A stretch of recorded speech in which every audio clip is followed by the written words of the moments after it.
পরম শ্রদ্ধেয় শ্রীমৎ স্বামী সুমনসানন্দজি মহারাজ, শ্রদ্ধেয় জয়দীপ মহারাজ, বাল্যবন্ধু অধ্যাপক সঞ্জয় মুখোপাধ্যায়, সুদীপবৃন্দ, আলোচনার বিষয় আপনারা জানেন, ফ্রম টার্বুলেন্স টু ট্রান্সেন্ডেন্স। এই যে আলোচনার বিষয়, এটি একটি অসাধারণ শ্যামাসঙ্গীতের মাধ্যমে প্রকাশ করা হয়েছে বলে আমার মনে হয়।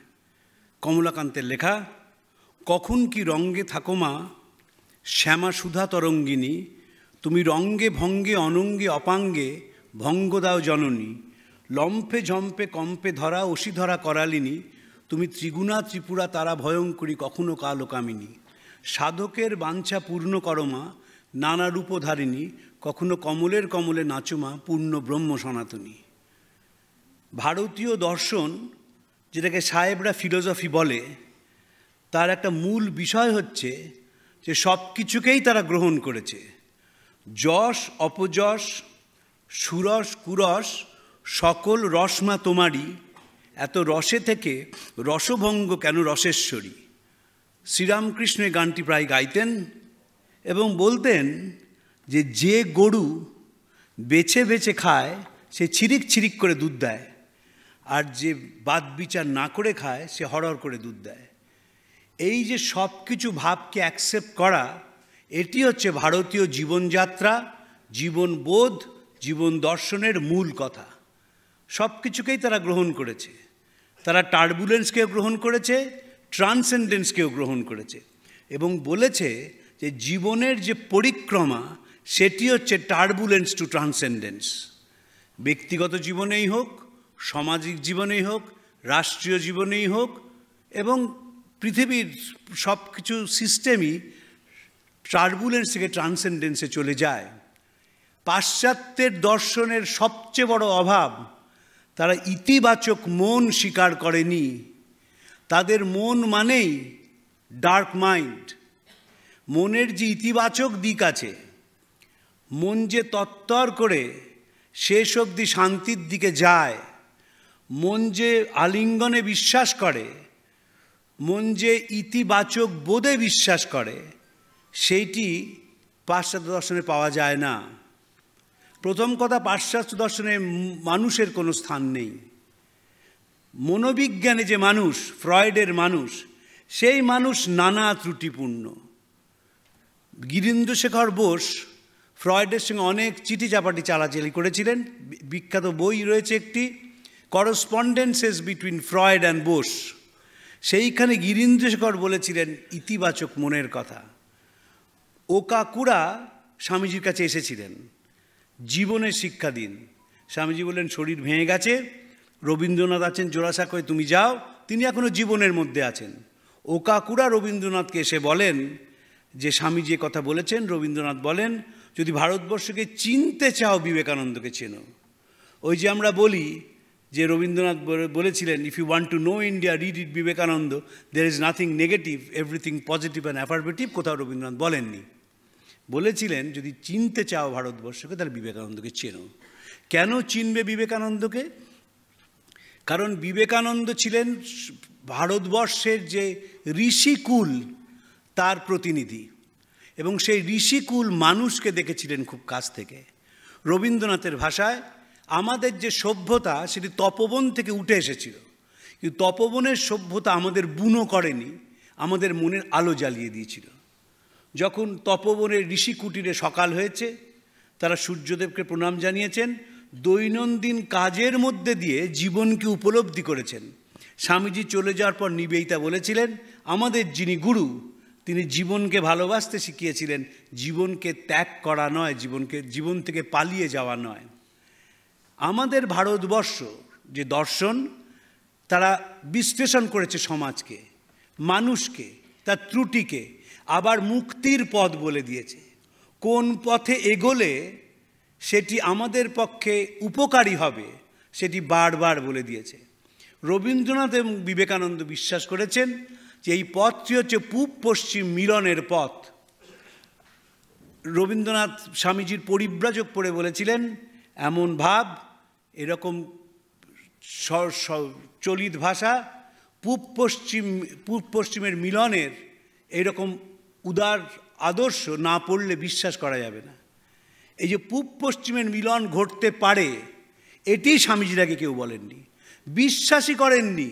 স্বামীজির বর্তমান ভারত পড়বেন, তিনি বারবার বলেছেন আমাদের যারা ইংরেজি শিক্ষায় শিক্ষিত ভারতীয় তারা বিশ্বাস করে যে ওদেশের চিন্তাভাবনা আনলেই এদেশের উন্নতি ঘটবে, কিন্তু কখনোই সিংহের চামড়া পরে একটা ভেড়া সিংহ হয়ে যেতে পারে না। স্বামীজির পরিব্রাজ, স্বামীজির বর্তমান ভারতে বারবার সমালোচনা করেছেন। দুটো মিলনের মধ্যে দিয়েই একটি নতুন পৃথিবী তৈরি হতে পারে।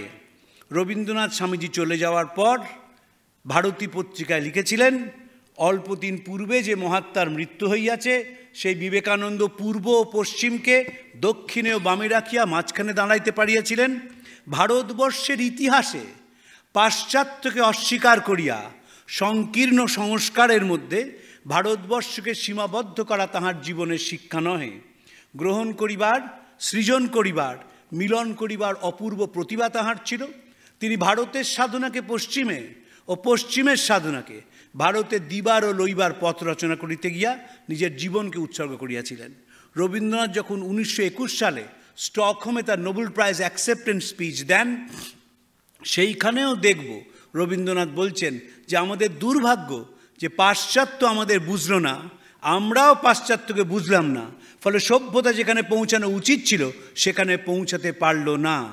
যখন তিনি জনগণমন লিখেছেন, যেটি জাতীয় সঙ্গীত নয় সেই অংশটা যদি পড়েন দেখবেন সেখানে যে পূরব পশ্চিমও আসে তব সিংহাসনও পাশে, এই দুটোর মিলনের কথা বলা হয়েছে। কিন্তু আমরা যখনই মেকলের শিক্ষা পেলাম, আমরা যখন ইংরেজি বলতে শিখলাম, মনে করলাম ওয়েস্টার্ন ফিলসফি এবং ইন্ডিয়ান ফিলসফি এবং সিস্টেমগুলোকে চার দেয়ালের মধ্যে আটকে দিলাম। ভারতীয় দর্শন থাকবে ক্লাসরুমের মধ্যে। যিনি বেদান্ত পড়েন, স্বামীজির অসাধারণ কথা আছে। প্রমোদা দাস মিত্র তিনি স্বামীজিকে অত্যন্ত স্নেহ করতেন। স্বামীজি যখন বিদেশে যাননি তখন খুব স্নেহ করতেন। স্বামীজি তাকে চিঠি লিখেছেন, একাধিক চিঠি। তারপরে যখন স্বামীজি বিদেশে গিয়ে বিখ্যাত হলেন, প্রমোদা দাসবাবু বলতে শুরু করলেন যে অব্রাহ্মণ কখনো সাধু হতে পারে না, কালাপানি পার হয়েছে, কি অখাদ্য কুখাদ্য খেয়েছে কে জানে, নামের আগে স্বামী ব্যবহার করেছে, সম্ভব নয়। 30শে মে 1897 স্বামীজি একটা অসাধারণ চিঠি লিখেছিলেন যে আপনারা বলবেন সর্বং খল্লিদং ব্রহ্ম, কিন্তু কাজের বেলায় বলবেন ঠিক আছে এতটা না করলেও হয়, আমি মানতে রাজি নই। এই হিপোক্রেসি আমাদের শেষ করে দিয়েছে। বার্টন রাসেলের একটা বিখ্যাত কথা আছে, what we preach we never practice and what we practice we never preach. আমাদের যে আজকের অনুষ্ঠান, যদি আমরা টার্বুলেন্স থেকে ট্রান্সেন্ডেন্সে পরিষ্কারভাবে সেটিকে ইমপ্লিমেন্ট করার চেষ্টা করি, প্রয়োগ করার চেষ্টা করি, তবেই কিন্তু আমরা বাঁচব। আর যদি প্রয়োগ না করে হিপোক্রিটিক্যালি বলি, ঘরের মধ্যে আলোচনা করি, বড় বড় প্রবন্ধ পাঠ করি, তাহলে কিন্তু কোনো কাজে আসবে না। কেন আমাদের ট্রান্সেন্ডেন্স প্রয়োজন? কারণ যে অবস্থায় আমরা থাকি, বর্তমানে যে অবস্থা আছে তার থেকে বিবেকানন্দের দেখা সেই সময়ের খুব একটা পার্থক্য নেই। এখন যে পরিবর্তনটা হয়েছে সেটা কসমেটিক চেঞ্জেস। চওড়া রাস্তা হয়েছে, মানুষের চাকরি বাকরির সুযোগ বেড়েছে, মানুষের অর্থনৈতিক অবস্থার উন্নতি হয়েছে, উঁচু উঁচু বাড়ি হয়েছে, বিলাসিতা নানা বস্তু এসেছে। এই পর্যন্ত 1893 সালে স্বামীজি চিহ্নিত করেছিলেন এই টার্বুলেন্ট মানুষগুলোকে। কারা তারা? সেক্টারিয়ানিজম, bigotry and its horrible descendant fanaticism have long possessed this beautiful earth.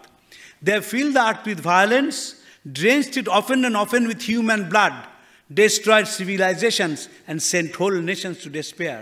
Had it not been for these horrible demons, human society would be far more advanced than it is now. এই যে কুপমণ্ডুক মানুষ, এই যে নিজের চামড়ার বাইরে কিছু দেখতে পায় না সেরকম মানুষ, তারাই পৃথিবীতে বারবার আঘাত করেছে, পৃথিবীর মাটি মানুষের রক্তে ভিজিয়ে দিয়েছে, আকাশ বাতাস বারুদের গন্ধে ভরিয়ে দিয়েছে, এবং তারা না থাকলে সভ্যতা অনেক বেশি এগিয়ে যেত। কিন্তু বিবেকানন্দের বৈশিষ্ট্য কি?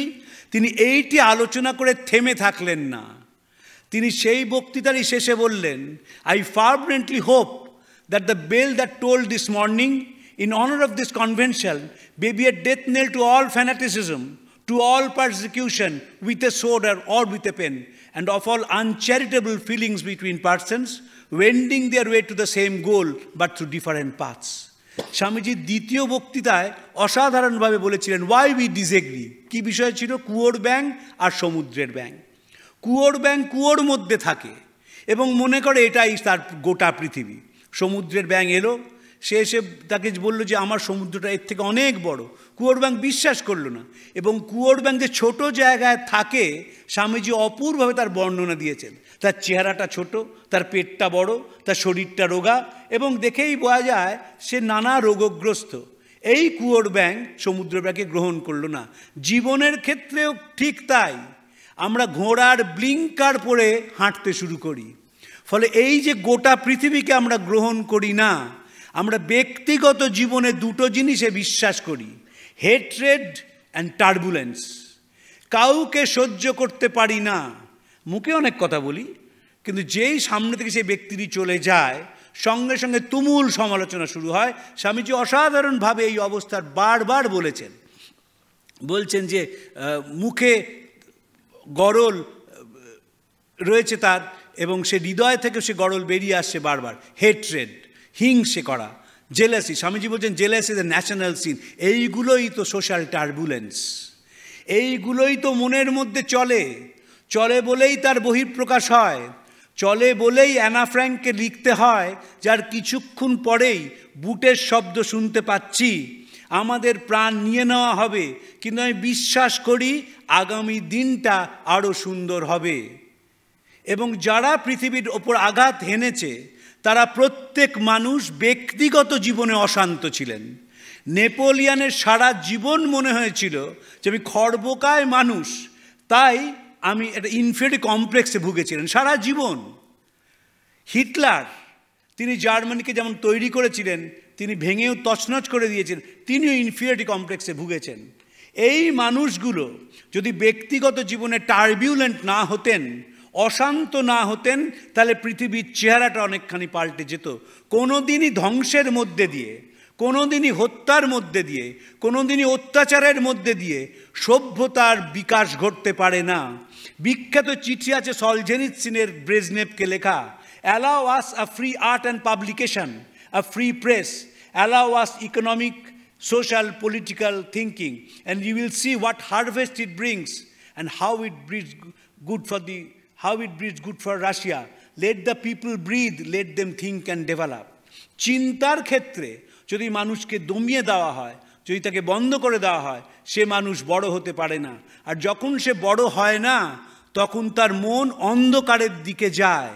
এই অন্ধকারাচ্ছন্ন মন পরিবার থেকে সমাজ, সমাজ থেকে রাষ্ট্র শুধু অত্যাচারের বাণী বয়ে বেড়ায়, এবং তারা কোনোদিন কাউকে সুখী করতে পারে না, কারণ তারা নিজে অসুখী বলে।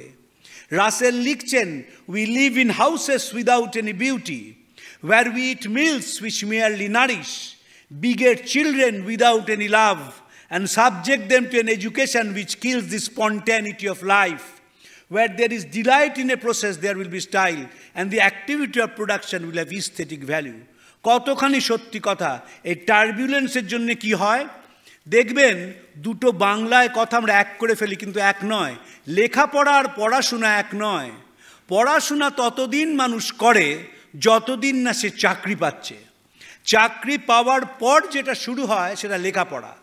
এবং 140 কোটি দেশে 10 কোটি মানুষও নেই যারা লেখাপড়া করেন।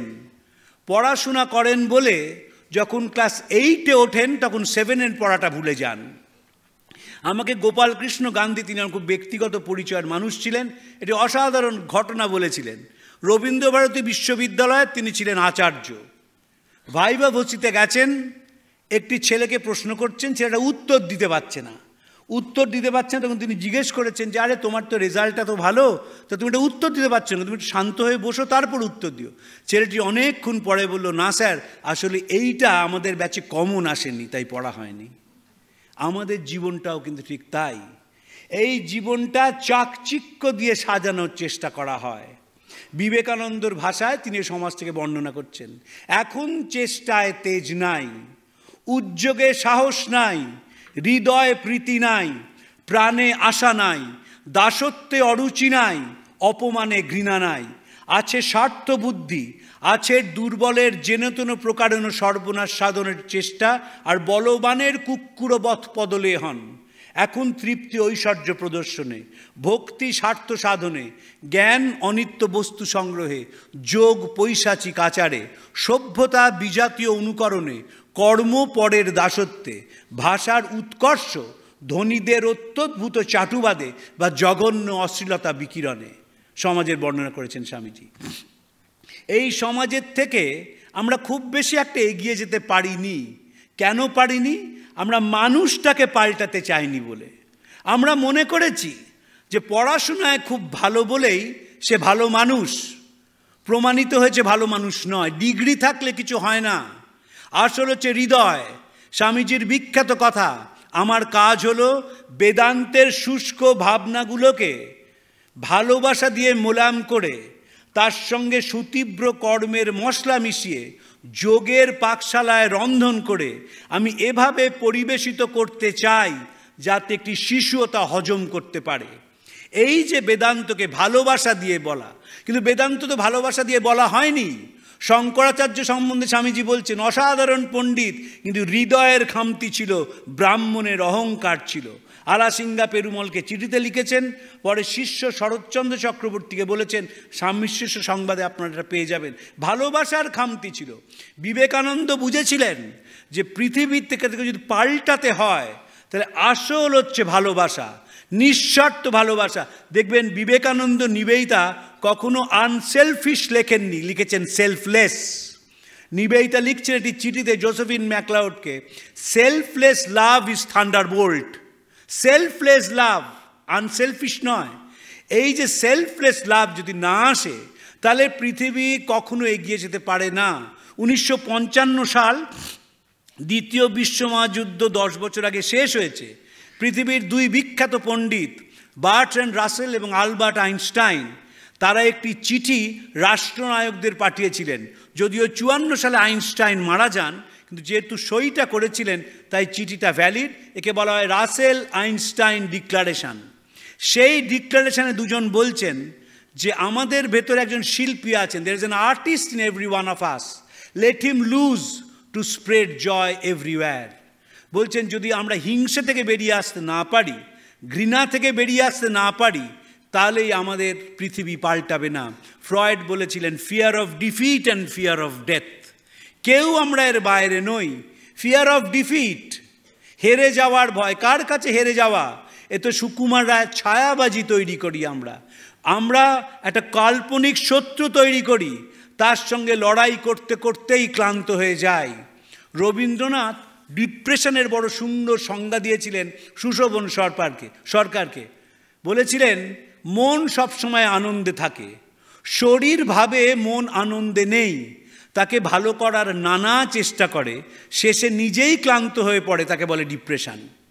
তো আমরাও ডিপ্রেসড হয়ে যাই, এটা শত্রু তৈরি করে নিই। কর্পোরেট সেক্টরে সবচেয়ে বেশি এই লড়াই, এবং যেখানে যেখানে কর্পোরেট সেক্টরের ছায়া পড়েছে, আজকাল সর্বত্রই সেটি পড়েছে, সেখানে যিনি সিইও হন তিনি মন গড়া শত্রু তৈরি করেন এবং সকাল থেকে প্যাঁচ করেন কি করে মন গড়া শত্রুটাকে শেষ করে দেওয়া যায়। ফলে কি হয়, নিজের যে মানসিক বিকাশ হওয়ার প্রয়োজন ছিল, নিজের যে মানসিক বিকাশ ঘটার দরকার ছিল, সেটি হয় না। যেহেতু আমি সংবাদপত্রে চাকরি করি এবং নানা ধরনের মানুষের সঙ্গে মিশেছি বা এখনও মিশি, আমি দেখেছি যত ওপরে ওঠা যায় মানুষ তত insecure, emotionally insecure, socially insecure, professionally insecure. একটা বর্ধিত শৈশবের মানুষ, সে কি করবে নিজেই জানে না, তাই কোনো দিন সে পৃথিবীতে শান্তি আনতে পারে না। তাহলে শান্তি আসে কিসে? স্বামীজি তার শেষ বক্তৃতায় শিক্ষকভাবে বলেছিলেন, a Hindu is not to become a Buddhist or a Christian, not a Christian or a Buddhist is to become a Hindu. Each must preserve its own individuality and grow according to its own law of growth. If the parliament of religion has taught anything to the world, it is this. It has proved to the world that purity, charity and holiness are not the exclusive possession of any church in the world, and that every system has produced men and women of most exalted character. In the face of this evidence, if anyone dreams of the exclusive preservation of his own religion and the destruction of others, I pity him from the bottom of my heart and point out to him that upon the banner of every religion will soon be written, in spite of great resistance, help and not fight, assimilation and not destruction, harmony and peace and not dissension, from darkness to light, from turbulence to transcendence. This is the key word. Help and not fight, assimilation and not destruction, harmony and peace and not dissension. কিন্তু আসবে কি করে? কোন এক্সপেরিমেন্টের মধ্যে দিয়ে এটা আসবে? কেউ কেউ বলেছেন, পাশ্চাত্যের দার্শনিক, এখনকার যারা সামাজিক সোশ্যাল ফিলসফার হন, সোশ্যাল সাইকোলজিস্ট হন, তারা বলেন যে একটা যৌথ জীবনের মধ্যে দিয়ে আসবে। একসঙ্গে বেড়াতে যাও যাদের সমমনস্ক মানুষ, একসঙ্গে ছবি আঁকো। ড্যানিয়েল গোলম্যান যখন লিখলেন ওয়ার্কিং উইথ ইমোশনাল ইন্টেলিজেন্স, সেই বই সাড়া ফেলে দিল গোটা পৃথিবীকে। তারপর তিনি বললেন ইমোশনাল কোশেন্ট, নতুন কথা মানুষ শুনল। তারপর লিখলেন স্পিরিচুয়াল কোশেন্ট, আরও মানুষ অবাক হয়ে গেল। কিন্তু স্পিরিচুয়াল কোশেন্টটা হবে কি করে সেটা আর ড্যানিয়েল গোলম্যান বলতে পারলেন না। তার কারণ তার দেশের জীবন, যে জীবনচর্চা, তাতে তা এক্সপ্লেন করা সম্ভব নয়। তো তারা বললেন, তাই তোমরা বেড়াতে যাও, তোমরা একসঙ্গে ছবি আঁকো, একসঙ্গে কোনো জিনিস দেখো, কখনো পাহাড়ে যাও, কখনো সমুদ্রে যাও। সেই এক্সপেরিমেন্ট চললো, হলো না। স্বামীজি এর উত্তর দিয়েছিলেন এবং সেটাই একমাত্র উত্তর, আর কোনো উত্তর নেই। সেই উত্তরটি হচ্ছে এটি চিঠির মধ্যে তিনি মাইসোরের মহারাজাকে লিখেছিলেন। মাইসোরের মহারাজা তিনি স্বামীজিকে চিঠি লেখেন। স্বামীজি তখন লেক লুসার্নে, সুইজারল্যান্ডে পল ডয়সনের সঙ্গে আছেন। 1896 সাল। পল ডয়সন স্বামীজির ভীষণ বন্ধু ছিলেন, কারণ স্বামীজির সঙ্গে তিনি সংস্কৃত ভাষায় কথা বলতে পারতেন। স্বামীজি চিঠিটি পেয়ে অভিনন্দন জানিয়ে রাজাকে চিঠি লিখেছিলেন, this life is short, the vanities of the world are all transient, but they alone live who live for others, the rest are more dead than alive. জীবন কদিনের, জীবনের চাকচিক্য কদিনের, সেই বেঁচে থাকে যে পরের জন্য বেঁচে থাকে, বাকিরা মৃত প্রেততুল্য। তারপর লিখলেন, রাজা, আপনার জন্য প্রতিদিন আমি ঈশ্বরের কাছে প্রার্থনা করি। দারিদ্র ও অশিক্ষায় নিমজ্জিত লক্ষ লক্ষ মানুষের জন্য আপনার মন যেন আরো গভীরভাবে অনুভব করে। গুরু ভাইদের স্বামীজি চিঠি লিখেছিলেন যে নিজের নরকে গিয়েও পরের মুক্তি চায়, সেই রামকৃষ্ণের ছেলে, সেই আমার ভাই। আর যে পারবে না সে তফাৎ হয়ে যাও এই বেলা ভালোয় ভালোয়। ভারতবর্ষের দর্শন কেমন? শ্রী অরবিন্দ তার উত্তরপাড়া বক্তৃতায় বলছেন, তিনি প্রথম তার আধ্যাত্মিক অনুভূতির কথা আলিপুর জেল থেকে বেরিয়ে উত্তরপাড়ায় বক্তৃতায় বলেন এবং বলছেন, যখন বিভিন্ন সেলের সামনে দিয়ে যাচ্ছি তখন সেই মার্ডারার, সেই ক্রিমিনালদের দেখছি, কিন্তু আমি কি দেখছি? আমি দেখছি Basudeb in the dark and souls and misuse bodies. ওই যে মানুষগুলো যারা হয়তো খুন করেছেন, শাস্তি পেয়েছেন, জেলের মধ্যে রয়েছেন, তাদের মধ্যেও তিনি বাসুদেবকে দেখছেন। এই ভারতবর্ষকে বিবেকানন্দ প্রতিষ্ঠা করতে চেয়েছেন। এই ভারতবর্ষের কথা তিনি ছড়িয়েছেন এবং এই ভারতবর্ষের কথা বলবেন বলে শ্রীরামকৃষ্ণকে বিদেশে পাঠিয়েছেন। কিছুতেই যাবেন না, শেষ অবধি রাজি হয়েছেন এবং ফিরে আসার পর তাকে কত যন্ত্রণা সহ্য করতে হচ্ছে, অপমান, অবজ্ঞা, অশ্রদ্ধা, ঘৃণা সব স্বামীজির উপর দিয়ে গেছে। তবুও তার মনে হয়েছে যে ভারতবর্ষের কথা বিদেশে বলতে হবে। কলকাতার বক্তৃতায় বলেছিলেন, we must go out, show life or face the degrade and die, nothing short of this is my ideal. সেই কথাটা কি? কথাটা হচ্ছে নিঃস্বার্থ সেবা। ও তোমার রাস্তা ঝাঁটানো, প্লেগ নিবারণ সব হবে যদি তা ধর্মকে মেনে হয়। এই ধর্ম মানে ঘণ্টা নাড়া নয়, এই ধর্ম মানে জপ তপ উপবাস নয়, এই ধর্ম মানে পুজো নয়, এই ধর্ম হচ্ছে মানুষের চোখের জল মোছানোর চেষ্টা করা। স্বামীজি লিখছেন, আমার কাজ শ্রীরামকৃষ্ণকে প্রচার করা নয়, বেদান্তকে প্রচার করা নয়, মানুষের মনুষ্যত্ব যাতে জেগে ওঠে সেই চেষ্টা করা।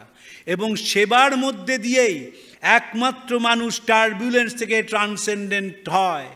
তার যে অশান্ত মন, সেই মন শান্ত হয় যে সে সেবার সঙ্গে নিজেকে ওতপ্রোতভাবে জড়িয়ে ফেলে।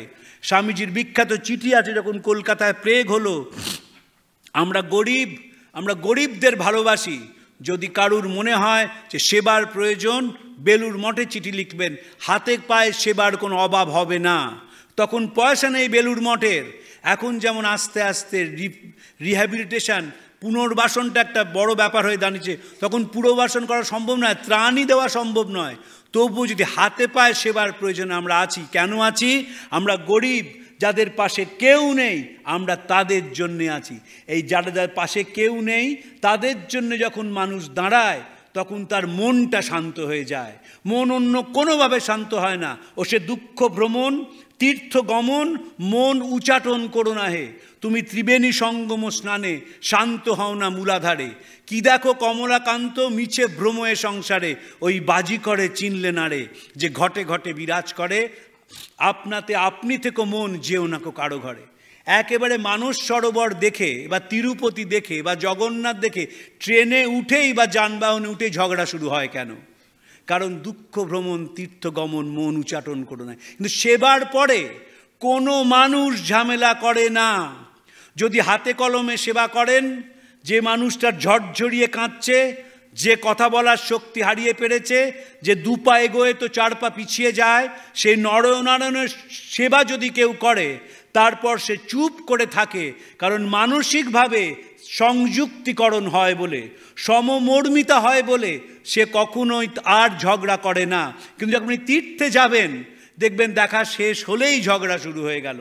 পুরীর মন্দিরে লাইনে দাঁড়িয়ে রয়েছেন, কারুর শ্রী জগন্নাথের কথা তখন মনে নেই, কারুর মনে নেই যে চৈতন্যদেব এখানে সে বিভোর হয়ে গিয়েছিলেন, কারুর মনে নেই রামকৃষ্ণ বিবেকানন্দ যেতেই পারলেন না, মন হচ্ছে যে কখন মাসির দোকানের পাবদা মাছটা খাবো। কেন হয় এরকম? মানুষ নেই বলে। জীবন থেকে মানুষকে বাদ দিয়ে দিলেই ঝগড়া, বাদ দিয়ে দিলেই অপরকে অসম্মান করা, বাদ দিয়ে দিলেই অপরকে যন্ত্রণা দেওয়া এবং বারবার বোঝানো যে আমি শেষ কথা। দাদা ঠাকুরের ভাষায়, নেতা বলে আমি শ্রেষ্ঠ, রোজ হোক না আমার জয়। এই যে অবস্থা কেন হয়? কারণ মানুষ বাদ চলে গেছে। স্বামীজিকে দেখানো হয়েছিল ইংল্যান্ডের সব বড় বড় জায়গা, 10 Downing street, parliament house. Swamiji লিখলেন, ও তোমার পার্লামেন্ট দেখলুম, সেনেট দেখলুম, ভোট ব্যালট মেজরিটি দেখলুম রামচন্দ্র, সব দেশে ওই এক কথা, শক্তিমান মানুষেরা দেশটাকে চালাচ্ছে, বাকিগুলো ভেড়ার দল। রাজনীতির নামে চোরের দল সাধারণ মানুষের রক্ত চুষে খাচ্ছে, তাজা হচ্ছে, মোটা হচ্ছে। সে ঘুষের ধুম, সে দিনে দুপুরে ডাকাতি যদি দেখতে রামচন্দ্র, মানুষের ওপর হতাশ হয়ে যেতে। আমরা বিবেকানন্দ পড়ি না বলেই অপরের যন্ত্রণায় কাঁদতে পারি না। আপনি খবরের কাগজে একটা অত্যাচারের গল্প পড়ছেন, সেই অত্যাচারের গল্প পড়ে আপনি যদি না কাঁদেন, আপনার পড়াশোনাটাই failure. You are failure as an individual, you are failure as a person. বুঝতেই হবে আপনার পুরোটা তোতা পাখির মতন। তোতা পাখি যেমন হরে কৃষ্ণ বলে, আমরা ভাবি জানো তো আমার তোতাটা কি অসাধারণ, একবার ঈশ্বর প্রেমে মশগুল। আপনি দানা পানিটা না দিন, গালাগাল দেবে আপনাকে। আমাদেরও ঠিক তাই, আমাদেরও সব সময় আমরা যে ঈশ্বরের কথা বলি, কারণ আমরা সেই ঈশ্বরকে বিগ ব্রাদার ভাবি। আমি সেই ঈশ্বরকে ভাবি যে বিপদের দিনে ঈশ্বর আমাকে বাঁচাবে, এবং সেই ঈশ্বরকে নানাভাবে ঘুষ দিয়ে তুষ্ট করা হয়। যে মানুষের মধ্যে ঈশ্বরকে দেখে, সেই ঈশ্বরকে পায়। স্বামীজি বলছেন যে একটা মন্দির তৈরি করতে গেলে 5 জন সৎ মানুষই যথেষ্ট। সারা গায়ে তেলক কেটে চিতাবাঘ সাজলে কখনো শিবের উপাসক হওয়া যায় না। যিনি শিবের উপাসক, তিনি মানুষের মধ্যে ঈশ্বরকে দেখেন। অশান্ত মন শান্ত তখনই হয় যখন সত্যিকারের সেই মত আমাদের জীবনের দর্শন হয়ে দাঁড়ায়। ব্রহ্ম হতে কীট পরমাণু, সর্বভূতেই সেই প্রেমময়, প্রাণ মন শরীর অর্পণ করো শখে সবের পায়। বহুরূপে সম্মুখে তোমার, ছাড়িকতা খুঁজিছ ঈশ্বর, জীবে প্রেম করে যেই জন সেই জন সেবিছে ঈশ্বর। সব স্কুলের বইয়ের সারাংশে আসে, লেখায়, প্রবন্ধ লেখায় আছে, ব্যক্তিগত জীবনে আসে না। কথা বললেই বোঝা যায় যে মনে কোনো আনন্দ নেই, মনে কোনো স্ফূর্তি নেই, জীবনে চলার কোনো ছন্দ নেই, কথা বলার মধ্যে কোনো আত্মবিশ্বাস বা আত্মশ্রদ্ধা নেই। এবং যা বলা হয় পুরোটাই সাজানো গোছানো একটা জীবন। We always try to paint ourselves in pink. এ থেকে বেরিয়ে আসতে হবে। যাকে ঘিরে আজকে আলোচনা, যে সঙ্গের তিনি অন্যতম সন্ন্যাসী ছিলেন, তিনি বারবার বিশ্বাস করেছিলেন মন মুখ এক করার কথা। আমি সৌমেন্দ্রনাথ ব্রহ্মচারীর কথা বলছি। বিশ্বাস করেছিলেন মন মুখটাকে এক করতে হবে, এবং যে মুহূর্তে মন মুখ এক হয়ে যায় সে মুহূর্তে মানুষ আর অশান্ত থাকে না। তখন সে আর কখনো নিজেকে জাহির করার চেষ্টা করে না, নিজের কথা বলে না, কারুর কোনো কথা বলার নেই। দর্শনের আলোচনা নেই, ভালো গান নিয়ে আলোচনা নেই, ভালো কথা নিয়ে আলোচনা। ওই পাটায়ায় গিয়েছিলাম, বুঝলে কি অসাধারণ জিনিস দেখে এলাম। খুব সুন্দর বলেছিলেন বার্নার্ড শ, যে যারা বোকা মানুষ তারা ভ্রমণ নিয়ে আলোচনা করে, আর যারা চালাক মানুষ তারা দর্শন নিয়ে আলোচনা করে। কিন্তু দর্শন নিয়ে আলোচনা করবেন কি করে? সেই অগ্নিশ্বরের একটা অসাধারণ কথা আছে। উত্তম কুমার বই পড়ছেন, মানে ডাক্তার অগ্নিশ্বর যারা বই পড়ছেন, একজন এসছেন, কী বই এটা? বলেছে রবীন্দ্রনাথের লেখা। ও রবীন্দ্রনাথ, মানে যিনি শান্তিনিকেতনে কী একটা বানিয়েছিলেন তখন ডক্টর অগ্নিশ্বর বলছে হ্যাঁ, তিনি মাঝে মাঝে একটু লিখতেনও, সে একটা লেখা পড়ছি। তো আমাদের তাই হয়ে গেছে, ভাবার কিছু নেই, ভাবার কোনো কারণ নেই যে বিরাট শিক্ষিত মানুষ সারাদিন বইয়ের মধ্যে ডুবে আছেন। যিনি শিক্ষা প্রতিষ্ঠান চালান তিনি সকাল থেকে প্যাঁচ কষেন কোন মাস্টারমশাইকে তুলবেন আর কাকে ফেলবেন।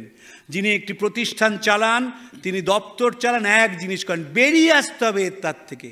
অনেক দিন তো এই বস্তা পচা ভাব হলো, অনেক দিন তোর মনের যন্ত্রণায় কাটলো, অনেক দিন তো রাতে অ্যালজোলাম খেয়ে ঘুমাতে হলো, অনেক দিন তো প্রত্যেক মাসে মাসে ব্লাড টেস্ট করতে হলো দেখার জন্য ইউরিয়া আর ইউরিক অ্যাসিড ঠিক আছে কিনা। এসব ছেড়ে বেরিয়ে আসুন, মা জনরাজ্যে হারিয়ে যান। জোসেফিন ম্যাকলাউড বলতেন, আমি কোনো উপাসনালয়ে যাই না, আমি মানুষকে দেখি, বিপদগ্রস্ত মানুষের পাশে দাঁড়াই, তাদের কাছে স্বামীজির কথা বলি এবং চেষ্টা করি তাদের মনগুলোকে সুন্দর করার। এটাই তো জীবনের এফার্ট। স্বামীজি বলছেন জীবন একটা এক্সপেরিমেন্ট করে যাক না, সে এক্সপেরিমেন্টটাই হচ্ছে মানুষকে ভালোবাসার এক্সপেরিমেন্ট, মানুষকে সেবা করার এক্সপেরিমেন্ট, মানুষের যন্ত্রণায় চোখের জল ফেলার এক্সপেরিমেন্ট। এবং যখনই সেই এক্সপেরিমেন্টটা হবে, that is the real journey from turbulence to transcendence. সেটাই অশান্ত থেকে মানুষকে শান্তি দেবে। ভালোবাসার মধ্যে যে শান্তি আছে, সেবার মধ্যে যে শান্তি আছে, সেই শান্তি আর কোথাও পাওয়া যায় না। আমি কয়েক মাস আগে একটা হাসপাতালে ভর্তি ছিলাম। একটা গল্প বলেই শেষ করি। যে ছেলেটি ওই জিডিএ, সে, আমি প্লাস্টিক সার্জারি ডিপার্টমেন্টে ছিলাম, তার পাশেই burn ward, male burn ward তার পাশে। আমি বললাম তুই রাত্রিরে ঘুমাস না? বিয়ে থাও তো করিসনি, ছেড়ে দে, ঘুমাস না কেন? বললেন না কাকু, ঘুমাতে পারি না, ওই যে রুগীগুলো আসে তার পাশে দাঁড়িয়ে একটু সেবা করার চেষ্টা করি। মাধ্যমিক পাশ করেছে, দারিদ্র্যের জন্য আর পড়াশুনো এগোয়নি, রাতের পর রাত না ঘুমিয়ে, সেখান দিয়ে কোনো পয়সাও সে পায় না, সেই রুগীগুলোর পাশে দাঁড়িয়ে একটু স্বস্তি দানের চেষ্টা করে। এটাই জীবন, এই জীবন অনুসরণযোগ্য। সেই ছেলেটি একেবারে সাধারণ ছেলে হলেও আমাদের শ্রদ্ধা সম্মানের পাত্র। আর যে মানুষ উচ্চ পদে আসে, আর মুখগুলো দেখবেন, স্বামীজির face is the mirror of the mind. স্বামীজির সদা আনন্দময় চেহারা।